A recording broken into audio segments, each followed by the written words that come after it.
So maybe until, the 2021 season when the third manufacturer comes, I don't see a scenario unless he can mend fences with Honda where he is in really a position where a full-time ride is out there that I think that we would take at this point.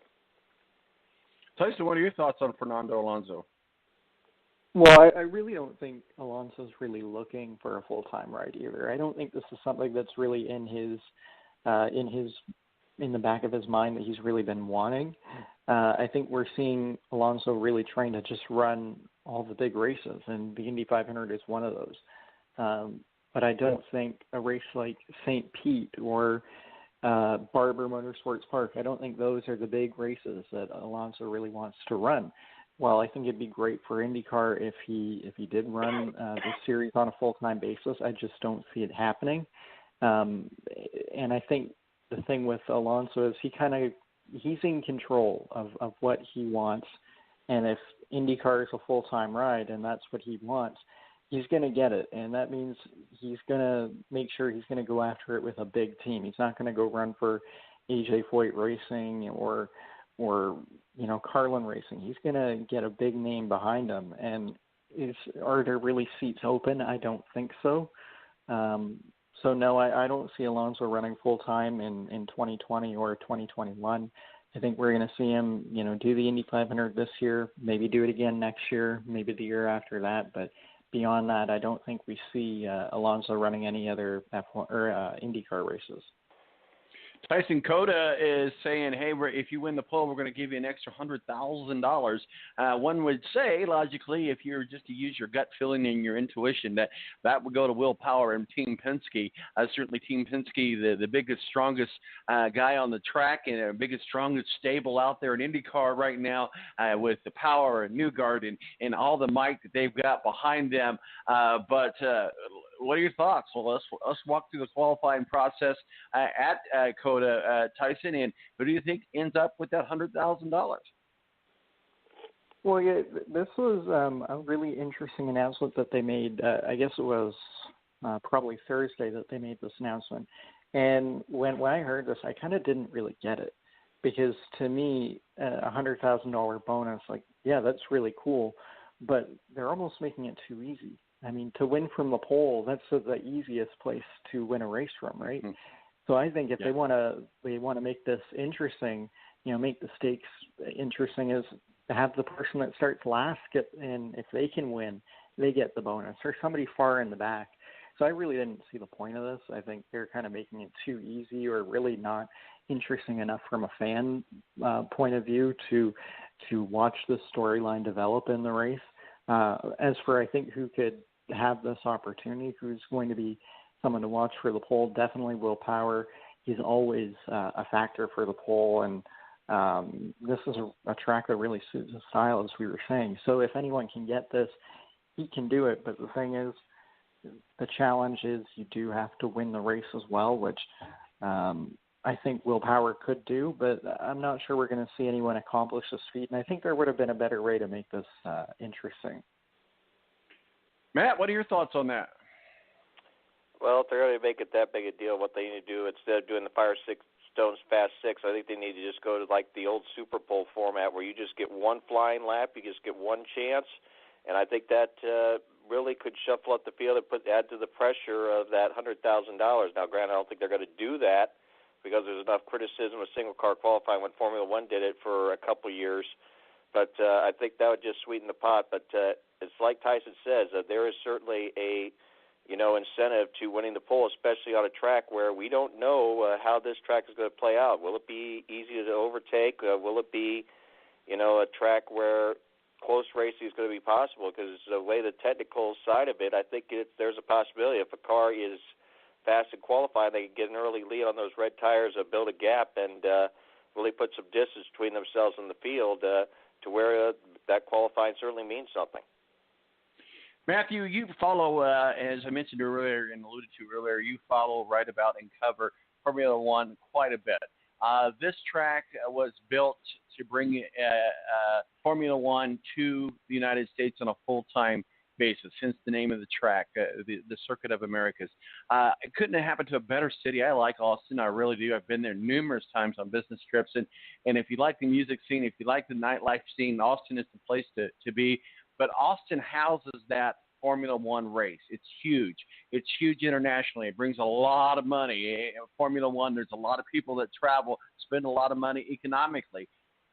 How do you think Indy Car is going to compare, one, for the fan base, two, for the economic impact? Why the decision to go to Austin? Because, quite frankly, if you have to be the second suitor or the second race on a track, Formula One is tough act to follow, especially if the city of Austin is looking for the same economic and expectations from the fans and from the economic impact that Formula One brings. Why did IndyCar decide that this is where they want to race at? Well, it's not necessarily the only place where they're second fiddle. I think you could say the same thing about Texas Motor Speedway. I don't think people think that NASCAR is second fiddle to IndyCar as far as Texas Motor Speedway. The biggest thing, in my opinion, right now is can they keep both sides happy? Tavo Hellman, the man that runs Circuit of the Americas, and obviously Eddie Gossage, who was dead against this but had to be, given the okay or, soften up his stance to allow this race to happen as well. So the ability for them to both keep civil and stay happy to where they can keep both of these races, which I think will be big races on the schedule on both sides of the coin, I think that's the bigger concern right now, not necessarily whether IndyCar is playing second fiddle to another series at a certain track. I think that's already an issue at several tracks where they already run.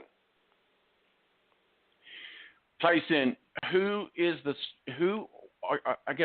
let me word it this way.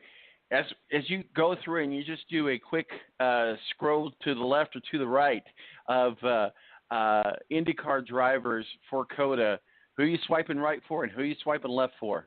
And that's a reference to those that people who are single and might know what Tinder is, but you swipe right, you swipe left, you like him, you don't like him. So if you swipe right, you like him. If you swipe left, you don't like him. Who are you swiping right? Who are you swiping left for, Tyson, at this race? Well, I think you're definitely always swiping right on Will Power and Scott Dixon, Alexander Rossi. Those are the guys that you're always going to look towards. I think at the super like, if you're a Tinder person and you know that term, the super like. Oh, he knows what the super like is. Tyson. I do. I have to admit, I do too. Go ahead. Yeah, that's going to have to go to Will Power for sure. He's the one to watch this weekend. A track like this that's so open, with so many passing opportunities and so much opportunity for showing your speed. It's definitely a Will Power-esque track. And I think who you're going to swipe left on this weekend and is probably Honda, because Honda, they're showing they're really struggling so far, at least with reliability issues. We've seen 2 engine issues early in St. Pete, and then Colton Herta also blowing an engine in practice yesterday. So that's definitely a concern. And they're seeing those early season woes. And again, as we keep saying, this is a high-speed racetrack. That's the last place where you want to have a reliability issue, because if you have one, you could see many. So I think we're going to need to see for Honda, they're going to need to have a clean, reliable weekend where, Colton Herta's engine issue yesterday, that needs to be the only one for them this weekend. Matthew, walk us through this track as far as where to look for trouble spots at, where the highlights and the lowlights are going to be for this race. We've got a few more minutes. We're talking with Matthew Embry, WSBT up in South Bend, and Tyson Lautenschlager on pitroad.com, calling us from up in the Toronto area. Matthew, just give us a lap around this track and what it is if you're inside the race car, the cockpit of IndyCar at Circuit of Americas. Well, I think surviving turn 1 is going to be a key, just like it was at St. Pete, because just like St. Pete, there's a funnel factor from turn 1 all the way through to turn 2 where you can run 4 wide through turn 1, but you can't run 4 wide through turn 2, so getting through there is going to be key, to the early stages and surviving that and staying in one piece. Hopefully they'll be at their best behavior. As far as guys to look out for, I'd say Felix Rosenqvist, if he could improve his pit stop etiquette from the lack of pit stop success he had at St. Pete, I think he certainly could be a threat. And you look at the picture toward the 103rd Indy 500. I think how competitive is Kyle Kaiser going to be, because he's likely going to be one of the drivers Juncos has. So how competitive he fares, I think, is going to play a lot. And then obviously Pato O'Ward. We've heard a lot of good things about Pato O'Ward. How competitive will he be? It's certainly for a Carlin team, because remember, this technically will be around the same ballpark of a car that Fernando Alonso will have for the Indy 500. So I think a lot of people interested in Alonso are going to be very curious to see how, say, a Pato O'Ward does in this weekend's event. Final thoughts, guys, and we got to wrap it up. Put a bowl in it to get into our NASCAR talk. Both of you guys are more than welcome to hang around for NASCAR, but we're going to shift gears to that, no pun intended, here in just a moment. But final thoughts, Tyson, we don't have any data, if you will. I don't even think they've even tested here before. So if you're a crew chief, if you're an engineer, especially if you're an engineer, what are you doing to get ready for the race at COTA this weekend? Well, they do have a little bit of testing behind their belt at COTA, but I think what you're mainly doing is you're going to try to look at tracks that are similar to this, and they're kind of hard to find, but you're going to be looking at the data from the high-speed road courses with those winding turns.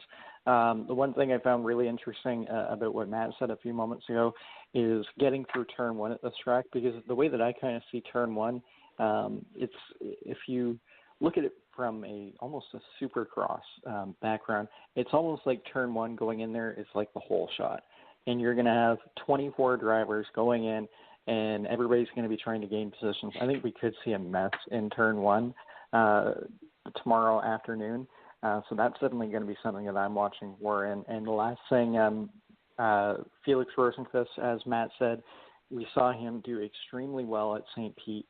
There were issues on pit road, but again, here this weekend in practice, he's showing some speed. So I'll definitely be watching to see if he can get rid of those pit road miscues. And maybe even if he does have them, he's got a few weeks so he can get the kinks out and go at them again in the next race. Matthew, final words of wisdom, sir.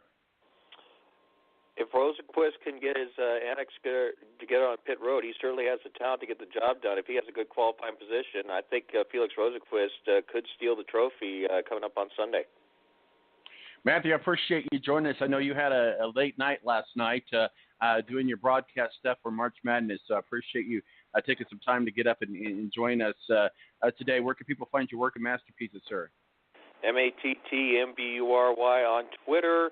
Again, keep in mind, noon, I will be keeping an eye on some of the games. If anything big comes up, and Twitter-wise, find me on Twitter under the hashtag NCAA Tourney, and I'll have all the information from today and tomorrow, including the action in St. Peter's or at Circuit of the Americas this weekend. So a lot to look forward to as we draw closer to Indy. All right, buddy, you have yourself a good March Madness weekend, sir. Anytime, Tom, and we will see what happens. Go Irish. All right, buddy, we'll see you. Matthew Ember joins us. Tyson Lunschlager. Tyson, you want to stick around for NASCAR, or you got to go? I'd like to stick around, but unfortunately I do have to get going this morning. I have some things to do. But as always, people can follow me on Twitter at Tyson Lott, LAUT23, and follow On Pit Road on Twitter at On Pit Road, and go to onpitroad.com for everything racing. Any quick bullet points on NASCAR that you guys are following on onpitroad.com? So the one thing I'm definitely following is looking ahead to this weekend. We got Martinsville, which is going to be quite an insane race. I think at least on the Truck Series side, a lot of drivers on the truck race today have a lot of inexperience, so much so that we even had a rookie practice session yesterday morning, which we normally don't see. We often say that the truck race at Martinsville is chaotic, and we don't usually actually see it, but I think today might actually be the day where we could see caution after caution after caution. So that'll be something I'm watching for today. All right, Tyson, you have yourself a good race weekend, and we'll catch up with you soon. Great. Sounds good. Thanks, Tom. Thank you. Tyson Lunschlager on pitroad.com joins us.